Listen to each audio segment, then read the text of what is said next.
When does free speech cross the line? Central London, tens of thousands marching with the Palestine Solidarity Campaign on their way to Hyde Park.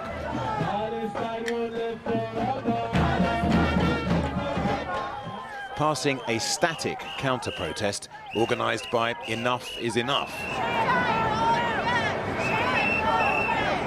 The protests about the war in Gaza are, of course, about the tens of thousands of civilians who've been killed. But they are also about the hostages that were taken on October 7th, who still haven't been returned. That is what has brought these counter-protesters up. But here in London, in the States and in France, in democracies, there is another issue. Free speech. How do we protect it? Where does free speech begin? Where does it end? And in the middle of all this, policing. Following a week of controversy about contested exchanges between a Jewish campaigner and the Met and how to keep the peace. Many Jewish people say these marches make them feel unsafe.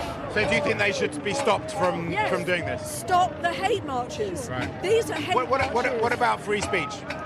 Well, we all allowed free speech, but every single Saturday, ever since October the 7th...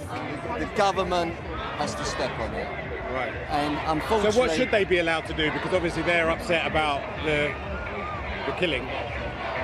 Well, it works both ways. You know, we won't demonstrate if they don't demonstrate. But with famine looming across Gaza and an imminent Israeli invasion of Rafah, the marches in London are unlikely to stop. Do you worry that because of the controversy there might be people on either side, so to speak, who might want to use this to provoke the other side? That's how you disarm the provokers. That's exactly how you disarm them. You say, welcome, come and join us. Great. We have a huge Jewish contingent here, massive Jewish contingent here, and they're here every week. I'm assuming that you're Jewish, right? I am, yeah. And do you feel safe and welcomed in this protest? Always have. I've been to most of the demos. The most uncomfortable I've been is in conversation with other Jews, actually. The conversation in America is even more febrile. Sit-ins that began at New York's Columbia University have now spread to 14 campuses across the US, this at Emory in Atlanta. These Columbia students want their university to send a clear signal to all its funders with links to Israel. Quad organizers have 3 demands. 1, divest all finances, including the endowment, from corporations that profit from Israeli apartheid, genocide, and occupation in Palestine. 2, complete transparency for all of Columbia's financial investments. 3, amnesty for all students and faculty disciplined or fired in the movement for Palestinian liberation. And at UCLA, California, these are deep, deep generational divides that are being torn further apart by a war thousands of miles away that feels so close to home. And everyone has an opinion. Well, I've been speaking to the American civil rights activist, the Reverend Al Sharpton.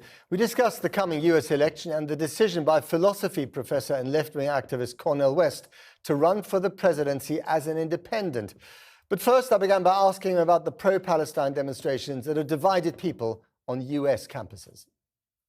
I certainly agree with the call for a two-state solution. I certainly agree with those saying Netanyahu should step down. I certainly think that it is an outrage what is going on in Gaza. I denounced what happened on October 7th. I think that the fervor of a lot of the students are right. What I've counseled them is they need to denounce the anti-Semitism and the hate and the identifying with Hamas. And don't let people that are extremists and that are biased hijack a legitimate moral movement. And why do you think that is happening? Because the way you say it, you denounce the violence from Hamas, but you also denounce the excessive violence, in Gaza from the IDF. A lot of people say that, but it's not being said on the campuses, is it? It's not being said by the demonstrators. Well, I think it is being said. I think that the louder voices are not saying it. I think a lot of it came from students that really started with a moral outrage, as in some cases, not all, that have been hijacked. Now, I've just had recent conversations with some senior officials of the Democratic Party, and what they are really, really worried about, what keeps them up at night, are the third-party candidates like Cornel West or Robert Kennedy that could steal away, a few thousand votes here and a few thousand votes there, that, as we know in American elections, could make all the difference. What do you say to someone like Cornel West, who is a third-party candidate? Would you tell him to stand down and give Joe Biden the best chance? I don't think I have the right to tell anybody to stand down. I ran in the Democratic primaries in 2024. Reverend Jesse Jackson ran in the 80s and Shirley Chisholm in the 70s. But we ran in the Democratic primaries. We could be in the debates so that we could bring up issues that had not been raised. They are running in general elections. So what I've said, and I have a lot of respect for Dr. West and others, is tell me what the strategy is. What is the plan? You're not going to be in the debates because you're not in the primaries, and they will not have you in the general election debate. But, so what is the strategy? Well, the strategy might be a spoiler. I mean, it might be a spoiler, right? Well, and it is really possible that it would spoil things. I think that what people need to ask them is, what's the end game here? That's what I had to answer when I ran for president. Are you worried, as many people are, that Joe Biden, despite everything he's achieved in his first term as president, is just too old as a candidate to nail this election on November the 5th? I think that Joe Biden is 3 years older than Donald Trump. So you're dealing with a race between two old white men. The question is what they stand for and what they will do. And I think if people in this country deal with what they stand for, then Joe Biden will nail it. The question I hear more than any other, in this country, but also in the rest of Europe, is how come a nation of 330 million souls with so much talent can only come up with two white senior citizens, blokes, both of them, to compete for the highest office in the land? Well, I think it's a good question, and I think that someone after November of 24 will answer it. Right now, the question is, can we stop democracy turning into an autocracy and deal with the hand we dealt? I'm trying to deal with a bad hand, but it's the hand we dealt, and we're going to win with it. You're saying that Joe Biden is a bad hand? No, I'm saying the situation is bad when you can't come up with more talent, as you raised the question. I think Joe Biden is a good candidate. He has probably been more productive than any president I've seen in his first 3 years.